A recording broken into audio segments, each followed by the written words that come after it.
you have drywall in your basement, put fans in and do the necessary things to try to avoid later mold that might grow because of moisture. So that's the general. We'll work things through the lawsuit. Don't expect a lot because most people would only have basic coverage, $5,000, and perhaps hopefully something more, unless you made arrangements to buy more in advance. Good luck. Thanks a lot.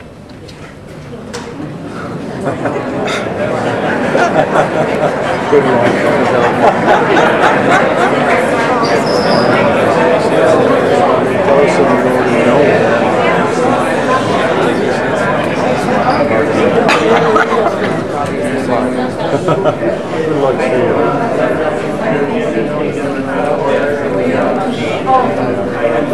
Get anything. Kevin Maillard, who is the director of our DPW and DTS, Department of Public Works and Services. We'll start off with item 2.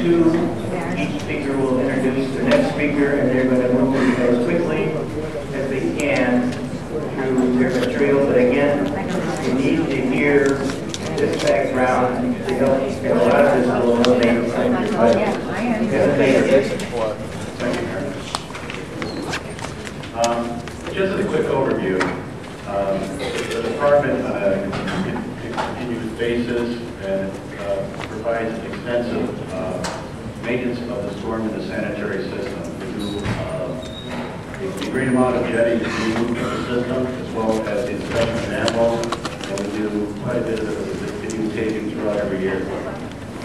Over the past 2 years, the city has invested $1.6 million into rehabilitation of just the sanitary system alone.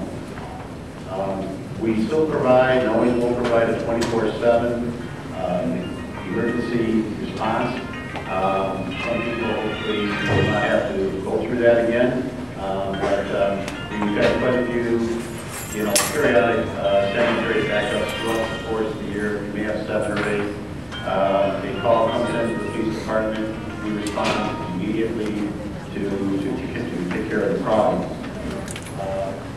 The one thing that up to May 25th, which was the rain event, we had resolved, we feel, all of the any and all flow problems for these storm and sanitary systems. Not saying there wasn't some problems out there, but when the rain came on the 25th, there was nothing documented in regard to a flush sewer. Everything was flowing well. So.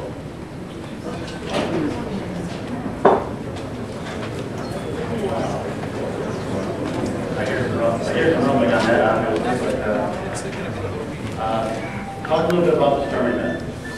This was an unprecedented storm event for the city of Livonia. The storm event exceeded 100-year storm criteria. We had 4.05 inches in a 12-hour period. In the first hour, we had 1.87 inches of storm water. When we talk to the state, it's the 3rd highest rainfall in history. What made it extremely difficult is that, as everybody knows, we've had an extremely wet spring in April and May already up to this point. The ground was already saturated. There was no place for the water to go at the time.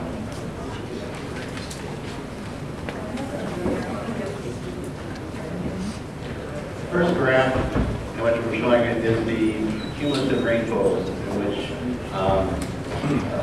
based on 2 rain gauges.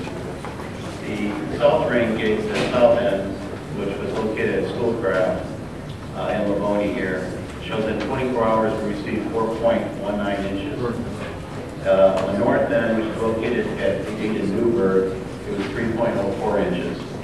Later on, you'll see that pretty much the middle of Livonia, from 7 miles south, took the brunt. 3 inches is nothing to squawk at. 3 inches is an incredibly high rainfall in itself. But the worst part of the rain that hit Livonia was right through the middle. To return to impacted neighborhoods and streets, and we will service every home that was affected and collect any water damaged goods that's been placed out. We also had a senior volunteer effort. This past weekend we had this volunteer effort. It was organized to assist seniors or handicapped residents who may not have a family support system to assist them with carrying items out of their basements. This effort will run through this coming weekend as well. A hotline is established at 734-466-2552. This is a hotline to request a screening for consideration of this service for seniors. In the area of communication, as the scale and scope of the storm was revealed, we utilized our communication tools, putting out information by interrupting all programming on Livonia TV, placing information on the city's website, and broadcasting on the Livonia Emergency Radio Station, 1670 on the AM dial. We needed to get information out that first, boiling water was not necessary. This was never an issue. And we are imploring every resident to stop all unnecessary water usage, to not do laundry, don't run dishwashers, so we can stop and reduce as much as possible additional wastewater from going into an already overwhelmed system.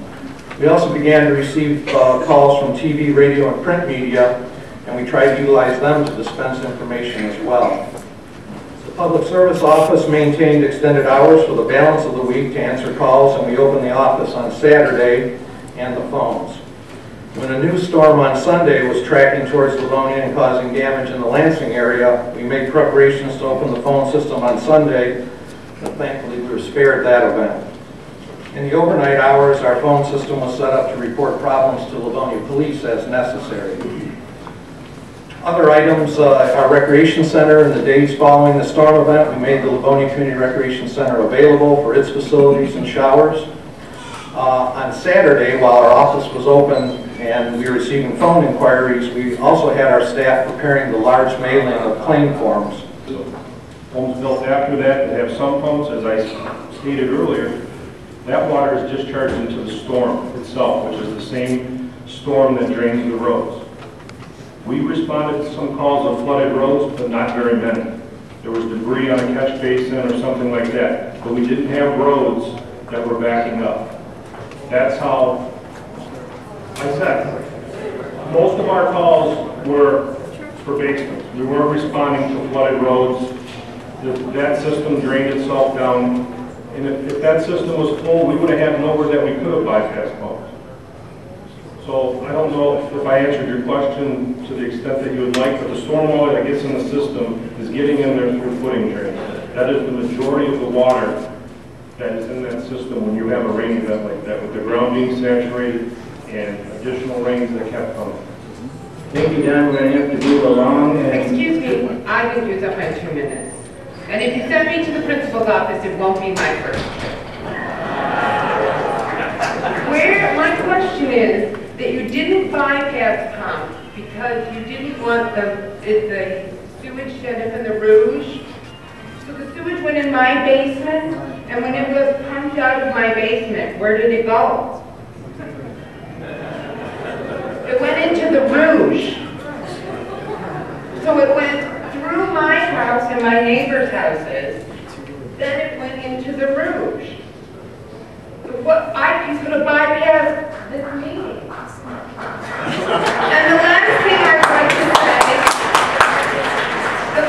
I would like to say is, I was up all night on Wednesday trying to get the stuff out of my house and my neighbor's houses, and I finally fell asleep at about 2:30, and at 2:45, somebody came to my door from the city, ringing on my doorbell and knocking on my door to hand me those claim forms at 2:45 in the morning. I'm a military mom. You don't knock on my door at 2:45 in the morning. We apologize for that, Tracy. We heard about that, and that was ill-timed, and we offer our apologies. Ridiculous. We're offering our apologies to you, Tracy. Thank you. We appreciate your comments.